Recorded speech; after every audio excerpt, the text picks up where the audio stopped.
Paskong Pasko na nga sa Camarines Sur dahil pinailawan na ang malaking Christmas tree sa Capitol Grounds Pili Biyernes ng gabi.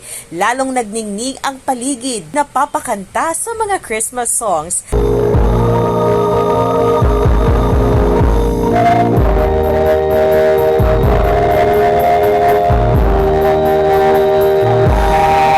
Ramdam ang tuwa at excitement ng bawat isa sa pagbubukas ng Christmas Village. Inabangan ang libreng concert ng Bicolano songwriter na si Diwata.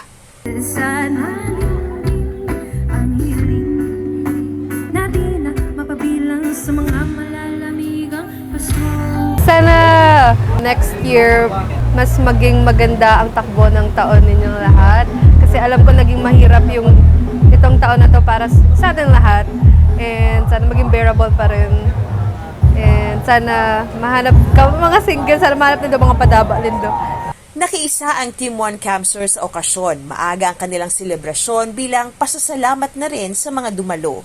Ang panahon kan na Pasko is a time for love, is a time to be with family and friends, and syempre na to be united as one province. Kaya isama na ang buong pamilya at barkada. Masaya magpa-picture sa Christmas Village at ramdamin ang tunay na diwa ng Pasko.